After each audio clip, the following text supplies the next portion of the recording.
ओम श्री गुरु सत्ताई नमः। गुरुदेव माता जी को हृदय में साक्षी रखते हुए पुस्तक सपने झूठे भी सच्चे भी का स्वाध्याय कर रहे हैं, जिसके लेखक पंडित श्री राम शर्मा आचार्य जी हैं। उन्होंने इस पुस्तक में स्वप्न से जुड़े हुए ऐसे ऐसे सार्थक बातों का जिक्र किया है जिनको जानकर सुनकर भी रोंगटे खड़े हो जाते हैं। स्वप्न पूरी तरीके से सच होते हैं, नहीं होते हैं, कब कौन से स्वप्न हमारे जीवन में कितना प्रभाव डाल सकते हैं, कौन से स्वप्नों का आवश्यक आना ज़रूरी है, कौन से स्वप्न आते हैं जिनका कोई फ़र्क नहीं पड़ता हमारे जीवन पर, और कौन से ऐसे स्वप्न हैं जो हमारे जीवन शैली के ऊपर आधारित होते हैं और वैसे ही स्वप्न आते हैं। ऐसी बहुत सारी बातों का जिक्र जो है इस पुस्तक में पंडित श्री राम शर्मा आचार्य जी ने कर दिया है। हमारी बुद्धि तो बहुत छोटी है, बहुत ही कम समझ पा रही है, जितना समझ पा रही है उतना पढ़ पा रहे हैं, समझ पा रहे हैं। लेकिन इस पुस्तक में उन्होंने बहुत विशाल तरीके से इसमें समझाने की और बताने की कोशिश की है। हमारी बुद्धि को कितना समझ में आता है, हम बस उसी हिसाब से पढ़ते और समझते चले जा रहे हैं, और आप सभी के सहयोग से यह हो पा रहा है। इसलिए आप सभी को भी बहुत सारा आभार व्यक्त करते हुए आज का स्वाध्याय माँ स्कंद माता के चरणों में अर्पित समर्पित करते हुए और माँ का आशीर्वाद लेते हुए और माँ से प्रार्थना करते हुए कि माँ आप जो कुछ भी हमें आज सिखाना चाहती हैं, आज के दिन के लिए सिखाना चाहती हैं, बताना चाहती हैं, वह सब हमारे अंदर आए। माँ तो प्रेम का प्रतीक होती है, वह प्रेम हमारे अंदर सभी के लिए, केवल अपने लिए, अपनी फैमिली और अपने बच्चों के लिए ही नहीं, वरन पूरे समाज, पूरे देश और पूरे राष्ट्र के लिए हमारे अंदर, हमारे हृदय में प्रेम जागृत हो। इसी भाव से आज का स्वाध्याय शुरू करते हैं। कल हमने पढ़ा था कि किस तरीके गांधी जी के स्वप्न थे जो उन्होंने पूर्ण कर दिखाया। तो सारे स्वप्न यथार्थ होते हैं या कुछ अयथार्थ भी होते हैं। सपनों को पूरी तरीके से यथार्थ भी नहीं कहा जा सकता और अयथार्थ भी नहीं कहा जा सकता। स्वप्न ऐसे होते हैं कि बहुत बार सही निकल जाते हैं और बहुत बार ऐसे होते हैं कि वह पूर्ण रूप से झूठ भी नहीं होते, लेकिन पूर्ण रूप से सच भी नहीं होते हैं। जो जागृत अवस्था में स्वप्न आते हैं वह कहाँ सिमट कर रह जाते हैं, वह हम अगर उस पर कार्य नहीं करते हैं तो वह सिमट कर रह जाते हैं। फिर उन स्वप्नों को पूरा करने में हमारी कोई योगदान नहीं हो पाता अगर, तो हम उसे वहीं छोड़ जाते हैं।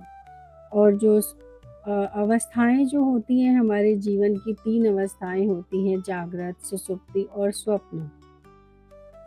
और तीनों ही अवस्था में जो है आत्म तत्व जो है, आत्म सत्ता जो है हमारी क्रियाशील रहती है। अष्टावक्र ने ये तो यह भी कहा है कि सत्य तो वह बस आत्म तत्व है जो इन 3 अवस्थाओं में ही विद्यमान रहता है, बाकी इनका साक्षी और दृष्टा रहता है, इनसे परे भी है। आज आगे पढ़ते हैं। अतः स्वप्न एक अवस्था विशेष है, उसे सच या झूठ कहकर नहीं टाला जा सकता, अपितु उसका सही सही स्वरूप समझना आवश्यक है। उसमें कितना और सच है, कितना झूठ है, कितना सार है, कितना असार है, इसे विस्तार से समझना आवश्यक है। कोई समय था जब हर स्वप्न में कुछ न कुछ अर्थ, रहस्य या संदेश सन्निहित समझा जाता था। जो लोग स्वप्नों की व्याख्या कर सकते थे उन्हें बड़ा ही सम्मान मिला करता था। ईसा की दूसरी शताब्दी में आर्तमिदोरस नामक एक इटली निवासी विद्वान ने इस संदर्भ में एक पुस्तक लिखी थी और पुस्तक का नाम था ओती रोक्रिटक, अर्थात स्वप्नों की व्याख्या करने के सिद्धांत।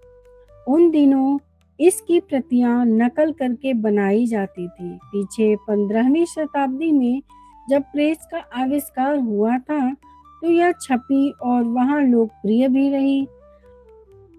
इसके बाद और भी कई स्वप्न कोण छपे जिनमें हर स्तर के स्वप्नों की आकार द्रिकम की व्याख्या होती थी।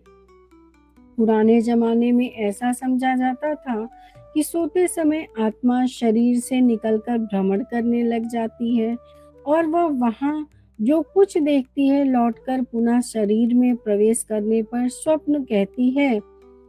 उन दिनों गहरी नींद में सोए हुए किसी व्यक्ति को जगाना बुरा समझा जाता था, क्योंकि जल्दी जगा देने से संभव है भ्रमणकारी आत्मा तत्काल शरीर में न लौट सके और उसकी मृत्यु हो जाए। यह भी कितना ही विलक्षण चीज़ है जिसको हमने इस बात को तो कभी सोचा ही नहीं और जाना ही नहीं। और मतलब एकदम अलग बात है कि जब पुराने ज़माने में लोग सो रहे होते थे तो यह मान्यता था कि उस समय जो है उनके अंदर से आत्मा निकलकर भ्रमण करती है और जो-जो वह देखती है, सोचती है, समझती है, वो जो है हमारे स्वप्नों के रूप में हमें दिखाई देता है। इसलिए लोगों को जगाया नहीं जाता था कि अगर हम अचानक उन्हें जगा देंगे तो आत्मा कहीं बाहर न जाए, रह जाए और अचानक वह व्यक्ति न जाग पाने से उसकी कहीं मृत्यु न हो जाए। इस प्रकार स्वप्नों के संबंध में चित्र विचित्र मान्यताएं प्रचलित हैं। समझा जाता है कि स्वप्न लोग कुछ अलग सी वस्तु है। कहा जाता है कि सोते समय जीव इस शरीर से निकलकर कहीं अन्यत्र चला जाता है और वहां के चित्र विचित्र दृश्य देखकर निद्रा भंग होने तक शरीर में फिर वापस लौट आता है। एक लोक मान्यता यह भी है कि स्वप्नों में अदृश्य संकेत रहते हैं और कोई मृतात्माएं तथा देवता अपना छद्म परिचय देते हैं। ऐसा भी अनुमान लगाया जाता है कि उसमें भविष्य के संकेत रहते हैं। इस प्रकार की अनेक मान्यताएं प्रचलित हैं। स्वप्नों को एक रहस्यवाद तो हर कोई समझता और जानना चाहता है कि आखिर वे हैं क्या, उनका आधार किन तत्वों पर अवलंबित है। अब यहाँ पे गुरुदेव ने लिखा है कि पहले जो है ऐसा भी होता था, ऐसा फ़ील होता था कि जब हम सो रहे होते हैं तो उस समय जो है परमात्म चेतना या फिर ऐसी कोई चेतना जो है, मृत आत्माएँ जो होती हैं, वह हमसे आकर मिलती हैं और कुछ ऐसी बातें बताती हैं जो हमारे स्वप्न में भी आता है। लेकिन पूरी तरीके से इसको बहुत अच्छे से नहीं समझा जा सका था या एक रहस्य ही बनकर रह गया था और इसके बारे में सब कुछ न कुछ जानना चाहते थे।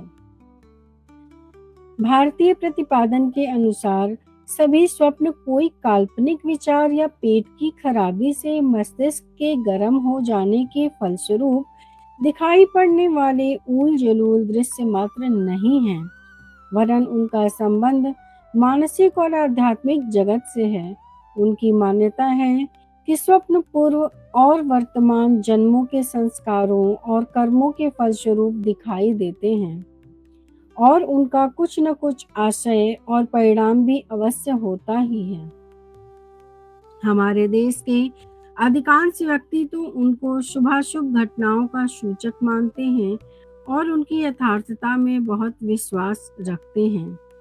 यह भी बात आई थी कि जब हमारा विचार या पेट खराब हो जाता है और मस्तिष्क गर्म हो जाता है, तब उस समय जो है हमें स्वप्न जो आते हैं वो कुछ भी आते हैं, उल-जुलूल आते हैं जिसका कोई ओर-चोर नहीं होता, जिसका कोई मतलब नहीं होता।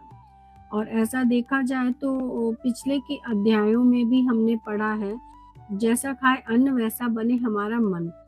तो जिस तरीके का हमारा भोजन हुआ करता था या फिर जिस तरह का हमारा आहार विचार हुआ करते थे या हुआ करते हैं, उसी प्रकार भी हमें उस प्रकार से भी हमारे स्वप्न आते हैं और जैसा सोच विचार हम कर रहे हैं, अब लाइक कोई मूवी देख रहे हैं, हॉरर मूवी देख रहे हैं और वह इतना अधिक इम्पैक्ट हमारे अचेतन मन पे डालता है कि वह भी स्वप्न बनकर आ जाता है।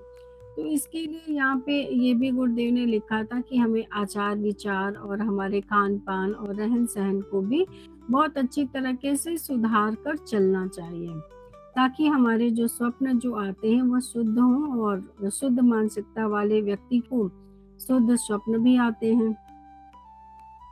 आज के लिए इतना ही, आगे का कल पढ़ते हैं। और गुरुदेव के चरणों में अर्पित समर्पित करते हुए, ओम भूर्भुवः स्वः तत्सवितुर्वरेण्यं भर्गो देवस्य धीमहि धियो यो नः प्रचोदयात्। सभी को गुरुदेव माता जी का बहुत सारा स्नेह, बहुत सारा दुलार।